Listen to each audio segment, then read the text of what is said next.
Welcome back, everybody, to the House of Kayfabe. I am the other Steve. I'm here with Matt Mullins, Adam Harris, and the man who is so famous, his home state named a river after him, Stephen P. New. Now, last night was Survivor Series, and it was the return that we were all waiting for, and he came in eating Ruffles potato chips.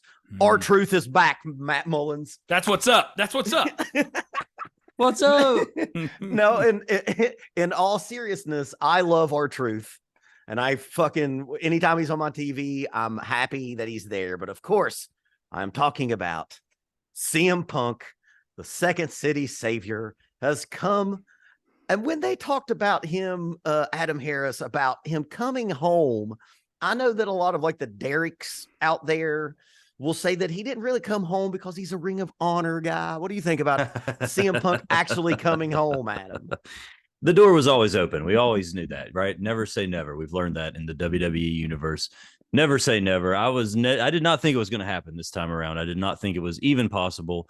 I did think it was a little odd. There were a few minutes left there at the very end of the pay-per-view, and Randy Orton had already made his big comeback. And I thought, well, they're lingering for a reason here. And sure enough, we got the return of CM Punk. Man, I was blown away. Stephen P. New, the only other person in here that did experience a Road Warrior pop in person, as myself. It's the only thing you think about when you see the CM Punk reactions. The only other time I think we've got it is, during some of the Bloodline blow-offs during that 3-year angle. Stephen P. New, do you always look back at the Road Warrior pop when you hear something like that? Yeah, the Road Warriors, a Dusty finish, where you think that Dusty has won the NWA World Heavyweight Championship, pretty close. And Undertaker coming into WrestleMania, pretty close. But man, that pop last night in Chicago for Punk. And guys, he's done it not once, but twice now for 2 different companies, has gotten a Road Warrior-esque pop in his hometown. Matt Mullins, you've not been here for a while, but this is how big of an event yesterday was. He decided to just one more match. Matt Mullins, why did CM Punk inspire you to come and talk on the podcast again? Well, I'm a Paul Heyman guy there, Stephen Barker. This is the return we've all been waiting for. No shit. Matt Mullins in the House of Kayfabe. Hey. I've been a busy man. But I was stoked. I was actually getting over COVID, and I was like, I'm watching Survivor Series, and man, I'm glad I did. Derek Jones gave us a little tip that he thought it was happening. I didn't think it was happening, but explain Derek's Easter egg for the good people, because I've not heard anybody online talk about it. I'll pull it up. I'll see if I can find it. If I got to scroll back through all these messages, though, so you guys talk about something else, I'll get to it. I can't wait for Paul Heyman and CM Punk on the mic together. I mean, I just can't wait. Less than 24 hours, Matt Mullins is already fantasy booking CM Punk's return to the WWE. Stephen P. New, you have a bit of a working relationship with the Second City Saint, Savior, Sinner, if you will. Whichever. Did you ever have any inkling that this was going to happen? No, except in distant conversations that even predated what went on this year in London. I knew that at some point Punk wanted to finish his professional wrestling career in the WWE with a Hall of Fame induction and that kind of stuff. So I knew he wanted to go back there. My client, Ace Steel, wants to go back to WWE to be a trainer. I hope that works out for us someday, and someday soon.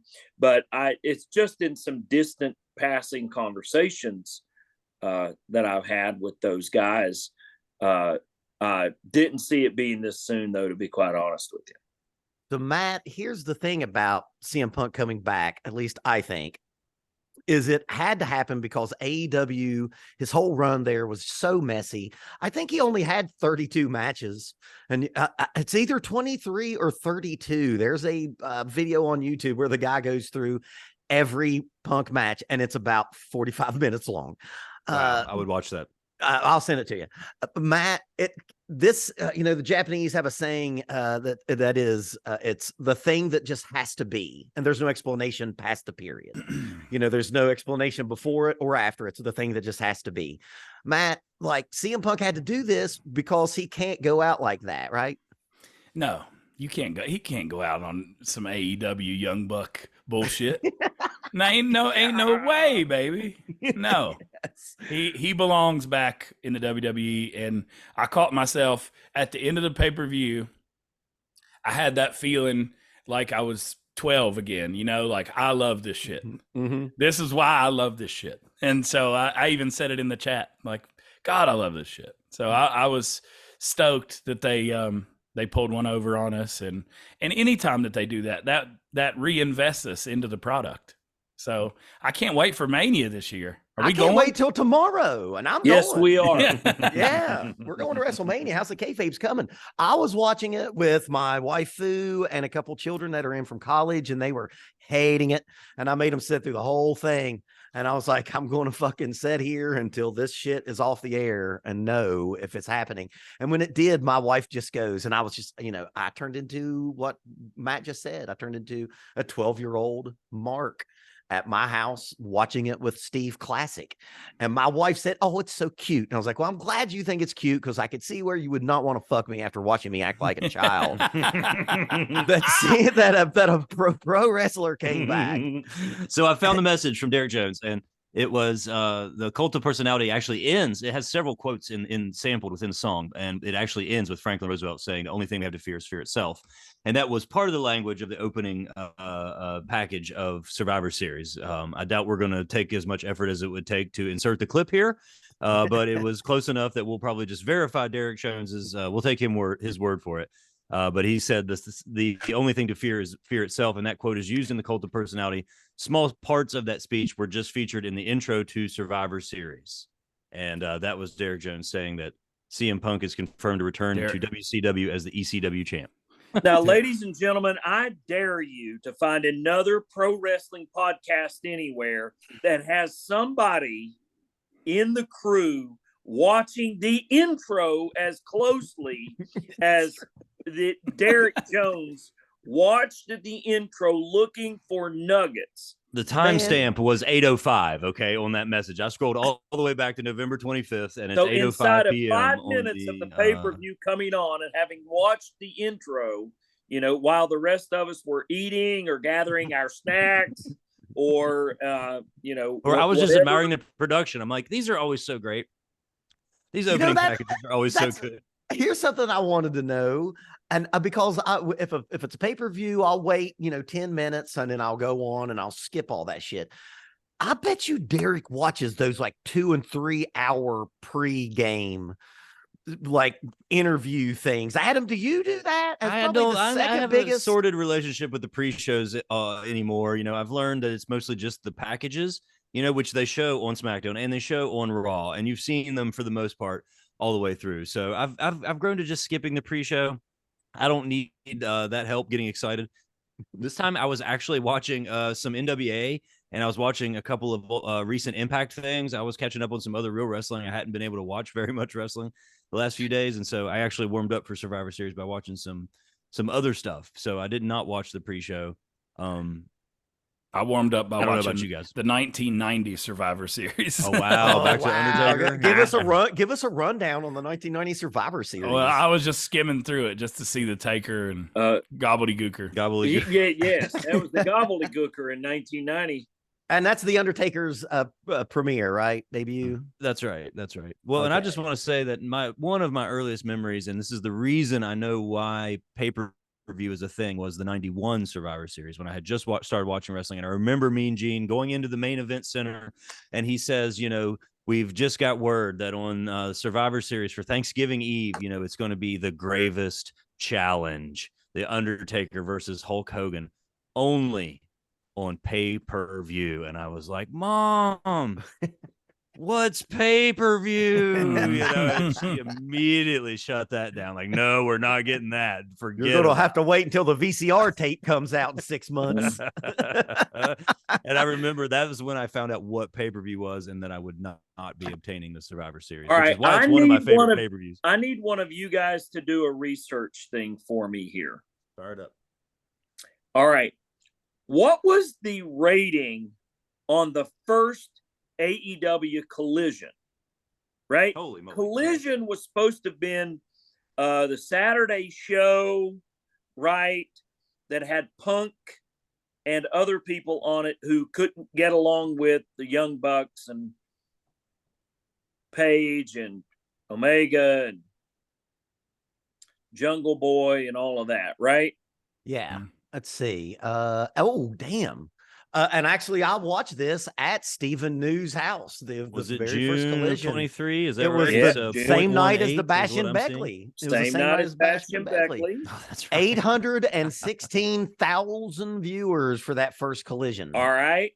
Now, anybody want to take a stab at what the overnight Collision rating was a mere 5 months later, 20 weeks later, folks? Matt? Oh, I don't have no idea.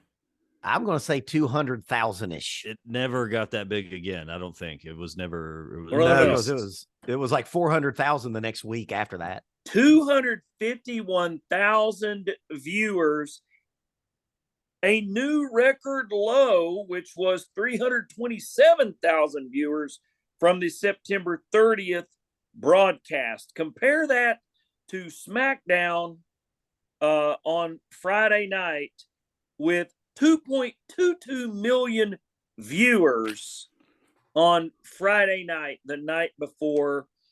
So he's already been seen on by more people than he did in those 45 minutes of matches you were talking about earlier, Barker.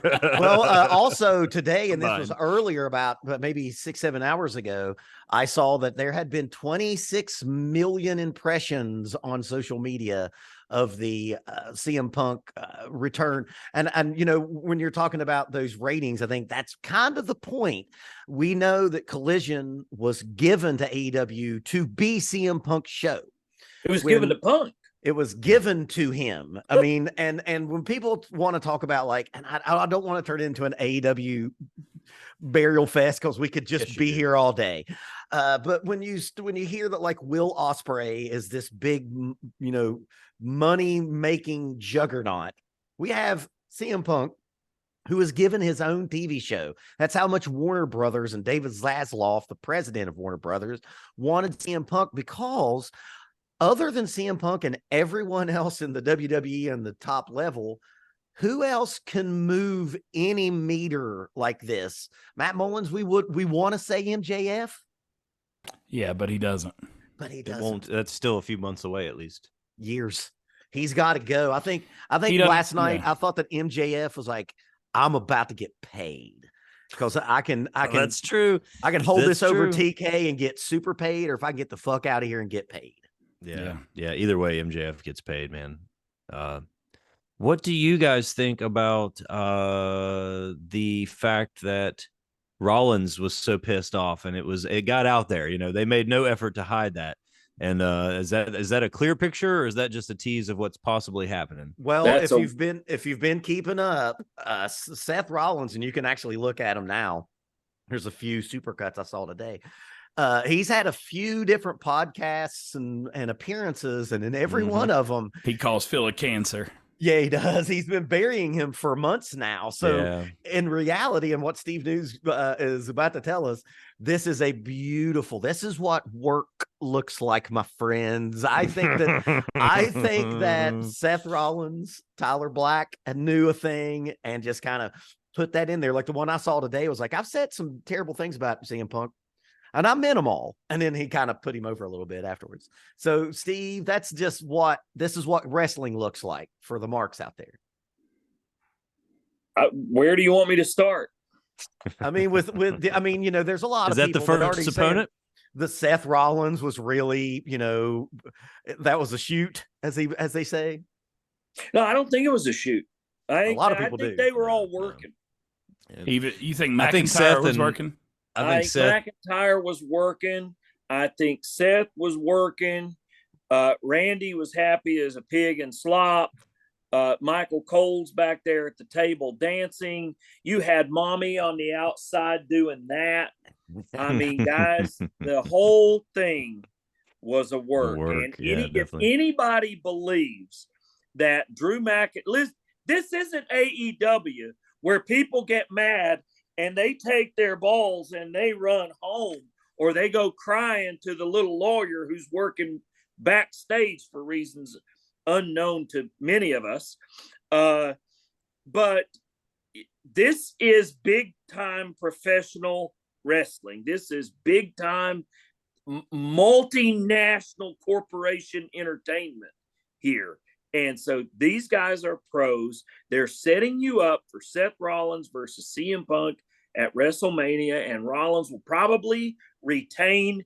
But you know what? It's a situation where Pepsi Phil can lose, and he doesn't lose a thing, because they're going to build this on you for 6 freaking months, guys. I mean, Adam, that's what he always talked about in the real famous Colt Cabana podcast that burned everything down the first time 8-9 years ago. He hasn't wrestled the main event at WrestleMania. We're setting up for him for day one. It seems like Rollins. a night one main event. Yeah, it Yep. seems like Night an one easy main target. event versus Rollins. And, and I'll bet you somebody even makes Punk, and it might be Triple H, eat those words about the 4-night extravaganza, buy one, get 3 free extravaganza that he was telling MJF. You think it's so great. You think the grass is so much greener over there where you get a 4-for-1, buy one, get 4 free extravaganza, talking about the Mania weekend. But I think that's what they're setting up for. And guys, think about that. I put this in our group chat. Tony Khan traded CM Punk, Jade Cargill, and Cody Rhodes for Flair and Edge, and goodness gracious. Goodness gracious. Oh, Matt Mullins, have you seen any of Ric Flair in AEW yet? Not really. Don't. Part of what I watched last night, I just remembered this, and there was, unbeknownst to me, WWE was live in Pittsburgh, or I'm sorry, AEW was live in Pittsburgh the same night as Survivor Series.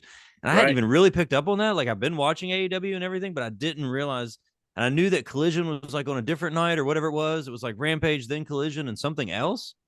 I haven't even looked up to see what all happened.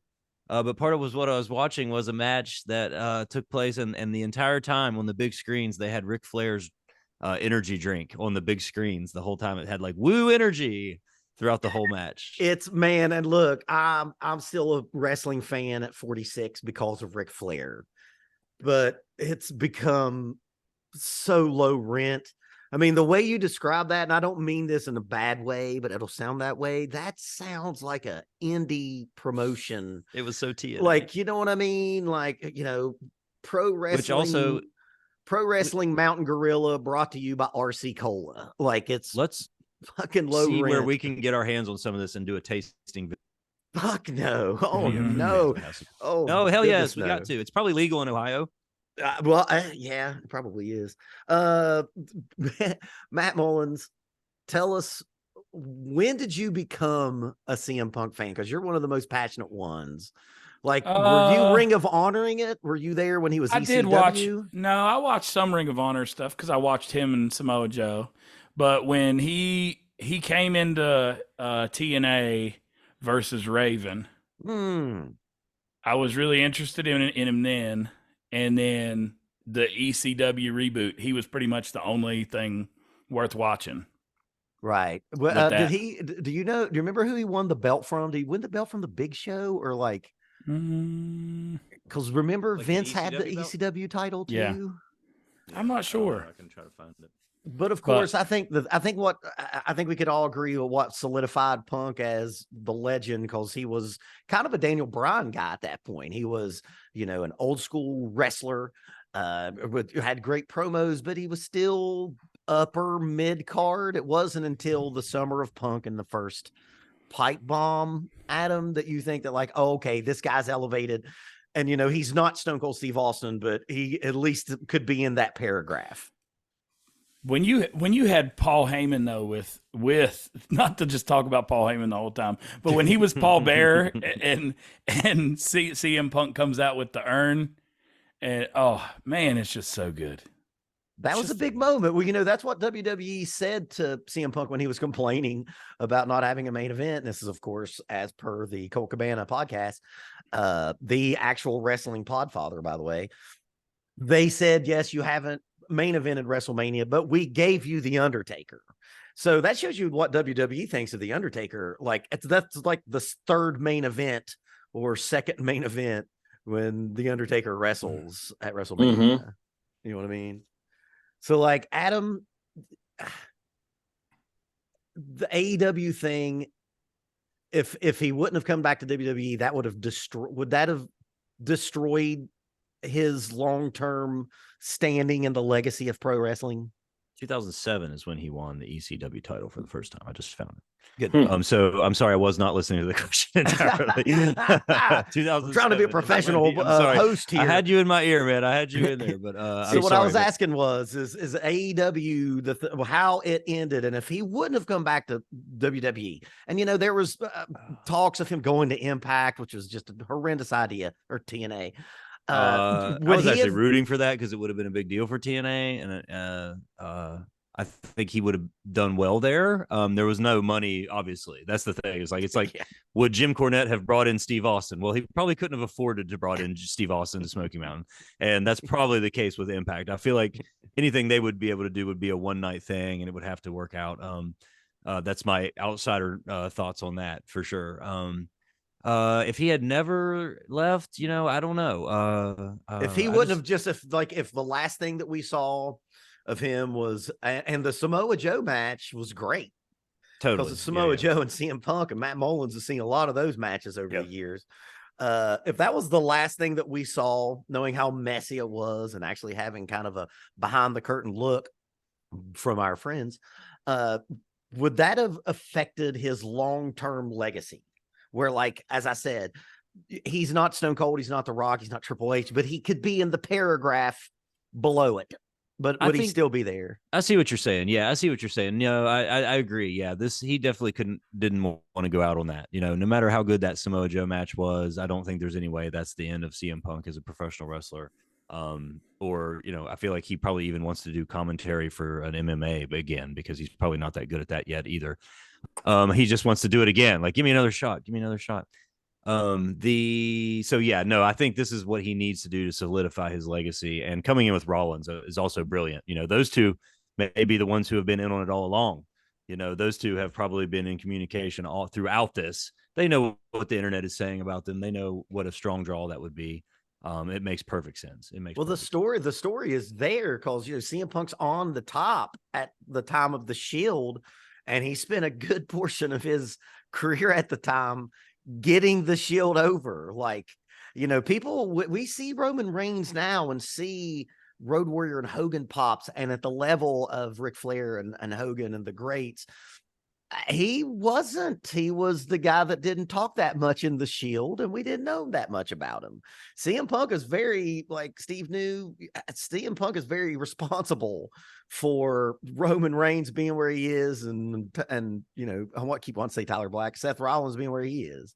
Yeah, I agree. I think Punk knew then, when he was over, how to get over guys that he could see 5, 7, 8 years down the road would be top guys. Guys, it wasn't but 5 years ago that Roman Reigns was getting booed out of buildings. I was there in New Orleans when him and Brock Lesnar got out cheered by a beach ball. That's facts. That's facts. A beach ball got more applause than Roman Reigns or Brock Lesnar. But Punk has that ability to get people over. And, you know, to take on your question that you gave, Adam, Punk cares about his own legacy way too much to go out. You know, he had a drama-filled bullshit thing happen last September, you know, then was out hurt for a while, rehab, came back, was promised this new deal with Collision and, you know, a brand split and people that he wouldn't have to work with or be around, and they didn't want to be around him and he didn't want to be around them, you know, no childish bullshit or whatever. And then, you know, lo and behold, Jack Perry shows up on Collision and he tells him, you know, you're not going to use plate glass or whatever it was. He goes whining back to the Young Bucks and the lawyers and all of this. And, you know, it's just a snowball effect. So I don't think Punk had any desire for that drama BS with Hangman Page and Jack Perry and the Bucks and all of that to be the way that he was remembered in the sport of professional wrestling. So what we're going to get here is a palate cleanse. What wine testers will tell you, wine tasters will tell you, is a cleansing of the palate here. So hopefully we can forget all of that garbage that happened in AEW over the last 15 months, none of which, in my opinion, was Punk's fault. I think he was exactly right. He worked with a bunch of children who unfortunately were left to be in charge or think that they had some kind of stroke or be in charge. So yeah, that's, by the way, where are the Young Bucks right now? Anybody got a belief on whether that's a shoot or I know there's an empty-headed blood drinker over on AEW. God damn, I want to talk about that. I want to bring no, up I don't this either. I one. want to say I just pulled up a Reddit thread, and this is one of the cool things about Reddit. 11 years ago, someone asked, was there ever a Tyler Black Seth Rollins versus CM Punk match? Did Tyler Black and them overlap at Ring of Honor? And they did not. Actually, by the time Punk was winning the ECW title is when Seth Rollins was debuting in Ring of Honor. So unfortunately, WWE doesn't have the Ring of Honor rights, as we know, so they're not going to be able to tell that story fully. But hopefully, that's going to be yet one of the little ingredients in this nice little long-term story that we're about to get told. How mad do you? WrestleMania. What kind of face do you think Tony Khan was making when he looked at the internet this morning? Oh man, this does so much damage to him. It makes him look could they have done any more worse damage to themselves than that Full Gear fucking pay-per-view? I mean, I'm sorry, but it's like that's where I'm at on this, and that's not just to cop the God Emperor's point of view. I mean, that was some awful Was MJF stuff. crying at the scrum? There's so many things going on, and MJF, it's not his fault. It's not his fault. Nobody, he's not to blame. They why wouldn't they lean on him as heavily as they're leaning on him? You know, I mean, he's the biggest star in the company. He is. And he's Edge is not doing feuds. much there, is he? I didn't get to see that match from the other night, but I'm sure it was like the fan favorite of the evening. He's old and he's hurt, and Sting is old, and Flair is old, and Jarrett is old. Chris Jericho is old. Jericho is old. The Hardy Boys Ibushi are is old. The Big Schlo is old. Oh my God, he looked like a semicolon. Oh, I'm sorry. He got put through a car hood or a car windshield by somebody, by Powerhouse Hobbs. It's just awful, guys. I mean, AEW needs a total reset. Yeah, they do. They need to send a bunch of people to the house or tell them, look, we're going to keep paying you, but here you go to the house. They need to buy out a bunch of contracts of the hangers on and say, look, you're going to the house for good. And here's you a check. This is more money than you've ever seen in your life. It's half of the contract we owe you. Now go away. And Tony Khan needs a real honest to Christ booker who knows how to book a wrestling show. I don't care where he gets him. He needs an honest to God booker, and hand him the book. Dutch Mantel. I was Dutch about to fucking Mantel. say that, Matt. God damn it. Kevin Sullivan. Shane Douglas, Kevin Shane Sullivan, Douglas, that's a good one. somebody. I've But been get- listening to Dutch's Who's the- podcast Delirious? a lot, and Isn't Dutch Mantel is kind of actively campaigning for the job. If you Yeah. watch his podcast, he's talking about, but yeah, AEW, it's bullshit. Let's get down to real business. Matt Mullins and Adam Harris, of course, they haven't lately, but I'm going to get on their ass for them to do it again, are our collectible guys. So who are the figures that you can get once CM Punk gets his new WWE figure?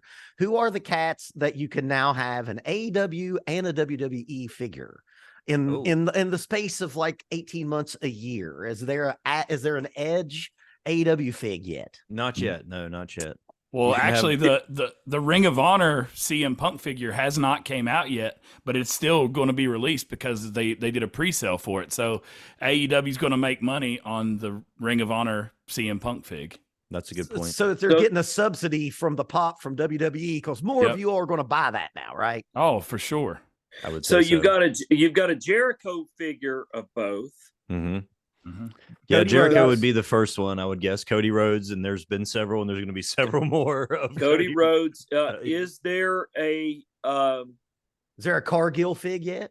Taz would be. She's got another a just one. They AEW. I'm Did they saying do that's a what I'm Taz? asking is like the kind of question, Matt, is like I'm trying to figure out for the fig heads out there, like Cody Rhodes. We've got two. Who are the AEW and WWE dual figs out there? John Moxley, obviously. There's only a couple that have gone back. Obviously, I mean CM Punk and then Rhodes will be that. But then is there a Big Flow figure in AEW? I No. don't think so. Is there FTR. Sting? FTR. There was supposed to be Sting. there was supposed to be a Captain Insano Big Show figure, and it got canceled. The AEW's in trouble with their action figures right now because they keep announcing these huge lines, and then everybody's getting canceled. So I don't know what's up. So you're saying that like people who are on the roster are getting canceled from these fig lines? No, I'm saying that I don't know what's up with them releasing, like they'll release Series 7 of the new Unmatched series, and they tell you who's on there, and then 5 months down the line, they release another list for that same series, and it's none of the same people. Now like here's one or two of them. Here's something we've talked about in the chat group before. Later on, going to be available on our Patreon, highly redacted. The thing about the figs is AEW ? Does it better than WWE? No. No? No. At the very beginning, AEW figures were super hot. I mean, if you could find an AEW figure, you were found gold, especially an MGF or whatever. But like I'm saying, like the MJF quality from the quality standpoint, seem like I don't really think so. I've only opened a couple of AEW figures, and so most of mine are in box, and I just have them to have them, like Britt Baker and stuff. Details are okay, but I think Mattel probably has better detail and better overall production. I would say. What do you think, Yeah, Matt? I agree. I like some of the AEW stuff, but overall, like on average, it seemed like a lot of people were saying that AEW's figs were of a higher quality at the beginning of all this. well, I mean, Derek Jones has I think he has every single AEW figure still. Oh, I'm sure he has does. all the Cody Rhodes. Yeah, For sure. It's crazy how many figures he has. And Well, I've look- seen a lot of people complaining that the AEW figures as of late don't bear any resemblance, like facial wise or anything like difficult. Yeah. They finally came out with this bunny figure, which was another one that like Matt was talking about. It's like, oh, it's going to be this, or it's not. And then it was not in the line. Then it was going to be a pre-order, and then it turned into a Target exclusive or something like that. Now it's a Walmart exclusive, and Walmart they just exclusive. yeah. And she's not And it with doesn't the company look anymore. good. Unfortunately, it's bad. After it's just like it makes it's like the punchline is like, and after all of that, it comes out and it's no good. Yeah. And now it's just an advertisement for OnlyFans because she's not with AEW. But And you I know was just who gonna else say, isn't she's with? gone. You know who else is not with AEW anymore? It's CM Punk, and that's what we were talking about here today. Before we get out of here, that's how you get it back here, guys. Nice. Before we go, everybody, give me your thoughts of how excited you are going forward. Is this the one thing that WWE could have done that is as big or possibly bigger than what Roman Reigns is going to be doing. Because it seems like WWE has a problem of Roman Reigns is now like Hogan in the 80s. Seth Rollins is kind of like Shawn Michaels with the Intercontinental belt. He's the wrestling guy. He always has the best wrestling match on the pay-per-view. And other than that, we got LA Knight, we got Cody Rhodes, but we don't have a lot in that big stratosphere. You know, when CM Punk faces Roman Reigns, I think we're all going to be like, wow, this could be the guy that does it. Matt Mullins, take us out with you. Well, everybody do this. Take us out with what you're thinking about CM Punk going forward into the WWE. I mean, I hate to circle back to it, but it's just the truth. I can't wait. I can't wait to see the Paul Heyman double cross on his tribal chief back to where he belongs with CM Punk. That would be amazing. Adam? Be amazing. I got to say, there's a lot of storylines left to be told for sure. And my 100% thoughts are, I hope Punk can stay healthy. I do not want him to get injured. I don't want Rollins to get injured. They've been pushing that his back is injured and all this, and it's like he is such a workhorse. I just want both those guys to stay healthy enough that we can meet all our expectations at the big show in WrestleMania in Philly. Diva P new. Guys, I just think it's a fantastic time to be a WWE fan right now, not necessarily a pro wrestling fan, because if you look at the guys on that roster right now, I would hate to be a mid-card or below, because I'm telling you, the guys that were just in the War Games match last night, you've got the guys. You take Dom and that junior high kid out, and that leaves you with Finn Balor and McIntyre and Damian Priest. That's 3 top shelf guys right there. Then you've got Orton, Jey Uso, Sami Zayn, Cody Rhodes, Seth Rollins. And I think what you got to do here is you've got to milk some of these storylines, because right now in my mind, if I'm booking, you've got Cody Rhodes versus Roman Reigns main eventing the second night. You've got Seth Rollins, CM Punk main eventing the first night. What do you do with a guy like LA Knight that's red hot right now? I mean, do you have a Rollins drop the belt at some point between now and Mania to get healthy enough, and you make the Punk bout not over a belt but a grudge match of some sorts? I think you do. What do you do with a Gunther? You know, do you keep the IC title on him? Man, there's so many. And then you got all kinds of world champions. What are you going to do with a Sami Zayn and a Kevin Owens? What are you going to do with a Jey Uso? How about Punk and Cody? Punk and yeah, they never crossed paths. How about in AEW? Orton and Cody? You talk about going back. Oh yeah. History.